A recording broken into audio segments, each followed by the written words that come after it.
Bulletin का बाकायदा आगाज करेंगे और सबसे पहले जिक्र करेंगे साबिक वजीर आजम इमरान खान के गोली लगने से जख्मी होने का मामला। इमरान खान का मेडिकल लीगल रिपोर्ट कौन जारी करेगा, फैसला अभी तक नहीं हो सका है। हुकूमती हिदायत पर जिन्ना अस्पताल के डॉक्टर्स की शौकत खानम अस्पताल में आमद भी हुई। Principal Allama Iqbal medical college professor Nadeem Hafeez Butt team की क़यादत कर रहे थे। MS जिन्ना अस्पताल डॉक्टर अमजद भी टीम के हमरा मौजूद थे। तफसीलात जान लेते हैं senior health reporter Zahid Chaudhry से। जाहिद चौधरी, बताइएगा क्यों नहीं अभी तक ये फैसला किया जा सका कि मेडिकल लीगल रिपोर्ट जो है कब पेश की जाएगी? जी, साबिक वज़ीर आज़म और पाकिस्तान तहरीक इंसाफ के चेयरमैन इमरान खान को जब फायरिंग के दौरान जो है वो वज़ीराबाद में वो जख्मी हुए तो उनको सीधा शौकत खानम अस्पताल जो है वो लाया गया था इलाज के लिए। और इस जो है वो उनको गोली लगने के बाद जो है वो अभी तक ये डिसाइड नहीं हो सका कि उनका मेडिकल लीगल जो सर्टिफिकेट है MLC वो कौन जारी करेगा। इस हवाले से हुकूमत ने जो है वो हदायत की थी, जिसपे अल्लामा इकबाल मेडिकल कॉलेज व जिन्ना अस्पताल के principal professor Nadeem Hafeez Butt MS Jinnah अस्पताल डॉक्टर अमजद समेत उनकी टीम जो है उसने शौकत खानम अस्पताल का दौरा किया और वहाँ से अपनी फाइंडिंग्स हासिल की हैं कि उनको क्या जो है किस नोयत की इंजरीज हैं और इसके साथ साथ जो है वो कौन सी जो है वो ट्रीटमेंट उनको अब तक दिया गया है। इस हवाले से ये फाइंडिंग्स तो नोट कर ली गई हैं, लेकिन अभी तक जिन्ना अस्पताल की जो टीम है वो भी मुंतजर है कि हुकूमत कोई बाज़ाब्ता नोटिफिकेशन जारी करे, जिसके बाद वो मेडिकल लीगल जो है वो इनका साबिक वज़ीर आज़म का जो है वो जारी करेंगे। दूसरी जानिब अब ये मेडिकल लीगल जो है वो वज़ीराबाद से जारी होगा या जिन्ना अस्पताल की टीम करेगी, इस हवाले से अभी तक कोई पेशरफ सामने नहीं आई।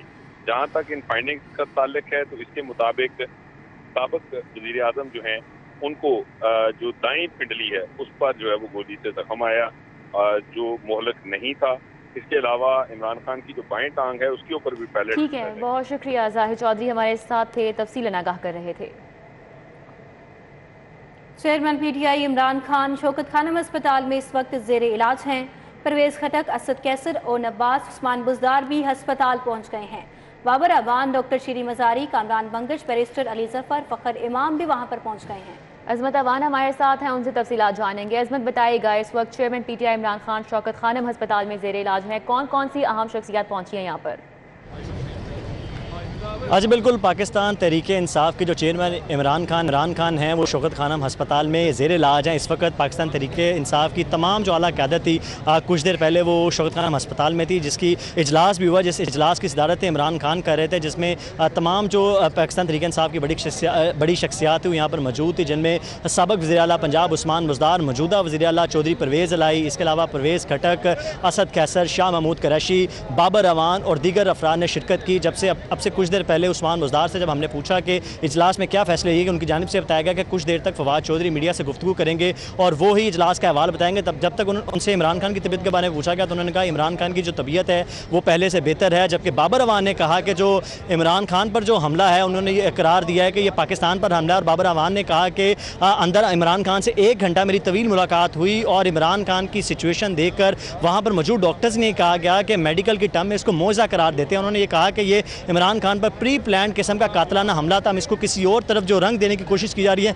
हम कतन उसको कबूल नहीं करेंगे। एक सख्त और मौक़िफ़ जो है वो आने वाले दिनों में ज़राए ने यह बताया कि 4 बजे के करीब इमरान खान भी आवाम से खिताब करेंगे, जिसमें बड़े फैसले जो हैं वो लिए जाएंगे जब तक। और दूसरी तरफ जो मेडिकल बोर्ड है, ज़राए ने यह बताया कि वो भी कुछ देर तक अपना फैसला जारी करेगी कि क्या वो इमरान खान को आज डिस्चार्ज करेगी या नहीं करेगी। दूसरी तरफ ज़राए ने यह बताया कि इमरान खान बज़िद हैं कि वो आज ज़मान पाक जाना चाहते हैं, लेकिन मेडिकल बोर्ड ने उन्हें जाने से मना किया। उन्होंने यही कहा कि जब तक मेडिकल बोर्ड अपना फैसला नहीं करता तब तक जो इमरान खान है वो ना आए। उन्होंने साथ में जो मेडिकल बोर्ड है उन्होंने ये भी कहा है कि इमरान खान की जो हालत है वो पहले से बेहतर है। और कुछ देर पहले जिन्ना अस्पताल की जो प्रिंसिपल और MS की सरबराही में टीम है वो आई थी, जिनमें हेड ऑफ डिपार्टमेंट फौजिया, उसके अलावा हेड ऑफ ऑर्थोपेडिक सज्जाद और इसके अलावा जनरल जो सर्जन थे कामरान चौधरी वो भी मौजूद थे। और ज़राए ने बताया कि जो जिन्ना अस्पताल की मेडिकल टीम थी उन्होंने बताया कि इमरान खान को जो दोनों टांगों पर जख्म आए हैं, यानी गोलियों के जो शर हैं वो दोनों टांगों पे लगे, जबकि दाएं टांग उनकी ज़्यादा मुतासिर हुई है, जो उनकी पिंडली है वो बुरी तरह मुतासिर हुई है। और इसी वजह से एक और मेडिकल टीम जिन्ना अस्पताल से शौकत खाने में बुलाई थी ताकि वो भी एक अपना हमारे साथ है। सिक्योरिटी खदशात में DG एंटी करप्शन का एडिशनल चीफ सेक्रेटरी होम को खत। एंटी करप्शन हेडक्वार्टर की हिफाजत के लिए पुलिस की एक रिजर्व मांग ली गई है। अहम सियासी और हुकूमती शख्सियात को हिरासत में रखना पड़ता है। डीजी एंटी करप्शन ने कहा कि एंटी करप्शन में हाई प्रोफाइल केसेस का रिकॉर्ड महफूज बनाना ज़रूरी है। बिल्कुल, आपको बताएं कि एंटी करप्शन हेडक्वार्टर में तैनात ऑफिसर्स और अहलकार मुसल्ला नहीं होते। ये मतन है उसका। किसी भी नागहानी सूरत हाल से निपटने के लिए इजाफी नफरी तैनात की जाए, ख़त का ये भी मतन है। तो आपको आगाह कर रहे हैं कि सिक्योरिटी खदशात हैं और डीजी एंटी करप्शन ने एडिशनल चीफ सेक्रेटरी होम को इस हवाले से ख़त लिखा है। एंटी करप्शन हेडक्वार्टर की हिफाजत के लिए पुलिस की एक रिजर्व मांगी गई है। अहम सियासी और हुकूमती शख्सियात को हिरासत में रखना पड़ता है। डीजी एंटी करप्शन की जानिब से ये कहा जा रहा है। खत के मतन में मजीद ये भी दर्ज है कि एंटी करप्शन में हाई प्रोफाइल केसेस का रिकॉर्ड महफूज बनाना ज़रूरी है। रिजवान नकवी हमारे साथ हैं, उनसे बात कर लेते हैं इस हवाले से। रिजवान नकवी, आगाह कीजिएगा इस मामले पर। जी बिल्कुल, DG anti corruption Punjab Nadeem Sarwar की जानिब से एडिशनल चीफ सेक्रेटरी होम को खत लिख के एंटी करप्शन हेडक्वार्टर की सिक्योरिटी बढ़ाने के लिए पुलिस की एक रिजर्व जो है वो मांग ली गई है। डीजी एंटी करप्शन ने एडिशनल चीफ सेक्रेटरी होम को खत लिखा है, जिसमें उन्होंने लिखा है कि करप्शन केसेस में अहम व हुकूमती शख्सियात को एंटी करप्शन हेडक्वार्टर में हिरासत में रखना पड़ता है और एंटी करप्शन में हाई प्रोफाइल केसेस का रिकॉर्ड महफूज बनाना भी जरूरी है। जबकि डीजी एंटी करप्शन ने निशानदेही की है कि जो पुलिस अफसर और अहलकार एंटी करप्शन हेडक्वार्टर की सिक्योरिटी पे मामूर हैं, उनके पास असलहा भी जो है मौजूद नहीं है और जिसकी बुनियाद पे उन्होंने एडिशनल चीफ सेक्रेटरी होम के जरिए पुलिस की एक रिजर्व जो है वो एंटी करप्शन हेडक्वार्टर की सिक्योरिटी के लिए तलब की है। डीजी एंटी करप्शन ने खत में मजीद लिखा है कि किसी भी नागहानी सूरत हाल से निपटने के लिए एंटी करप्शन हेडक्वार्टर में पुलिस की इजाफी नफरी जो है फिलफौर तैनात की जाए। जी रिजवान नकवी, बहुत शुक्रिया, आपने हमें अपडेट किया। एंटी करप्शन हेडक्वार्टर के लिए पुलिस की रिजर्व मांग ली गई है। अस्पताल में कैंसर के मरीजों के लिए जदीद टेक्नोलॉजी से लेस हेल्सी ऑन मशीन नस्ब कर दी गई है। हमारे साथ बसाम सुल्तान मौजूद हैं, तफसीलात उनसे जानेंगे। जी बसाम।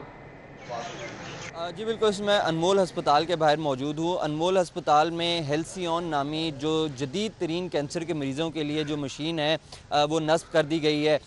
तकरीबन 40 करोड़ की लागत से जो है वो इस मशीन को यहाँ पर नस्ब किया गया और तकरीबन 6 माह के कम अरसे के अंदर जो है वो इसकी इंस्टॉलेशन को जो है वो यहाँ पर यकीनी बनाया गया। जबकि इसी तर्ज पर जो दीगर मशीनें हैं उनकी इंस्टॉलेशन में जो है वो कई साल लग जाते हैं। तो कम अरसे के अंदर जो है वो इस मशीन को यहाँ पर नस्ब किया गया। जदीद तरीन मशीन है और इस मशीन के ज़रिए रोज़ाना जो है वो तकरीबन 150 से 200 अफराद को जो है वो कैंसर के मरीज़ों को यहाँ पर इलाज मुआवजा जो है वो फ्राहम किया जाएगा। माहिरीन का ये कहना है तकरीबन 4 मिनट के कम अरसे में कम टाइम में जो है वो यहाँ पर रेडिएशन के ज़रिए किसी भी किस्म के जो कैंसर पेशेंट्स हैं उनको यहाँ पर जो है वो इलाज मुआवजा फ्राहम किया जा सकेगा।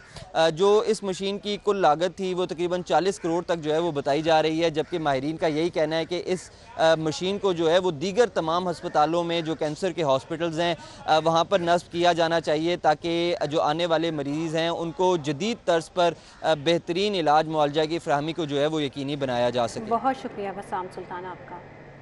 बाबा गुरु नानक के जन्मदिन की तकरीबात में शिरकत करने के लिए यूके से सिख यात्रियों का रॉयल स्विस होटल में पुरतपाक इस्तकबाल किया गया।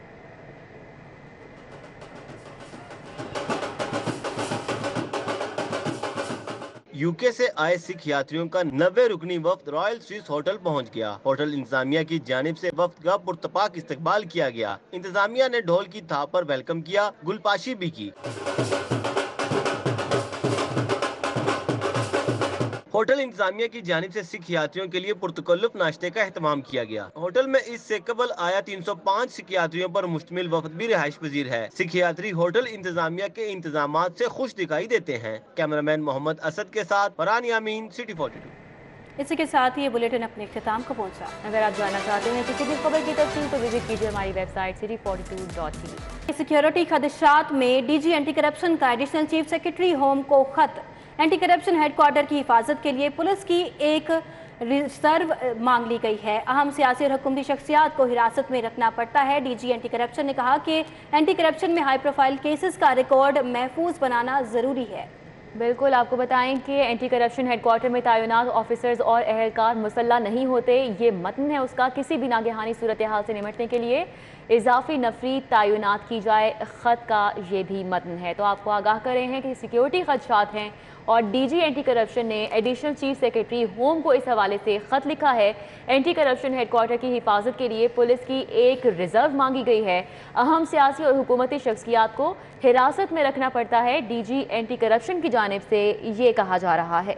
खत के मतन में मजीद ये भी दर्ज है कि एंटी करप्शन में हाई प्रोफाइल केसेस का रिकॉर्ड महफूज बनाना ज़रूरी है। रिजवान नकवी हमारे साथ हैं, उनसे बात कर लेते हैं इस हवाले से। रिजवान नकवी, आगाह कीजिएगा इस मामले पर।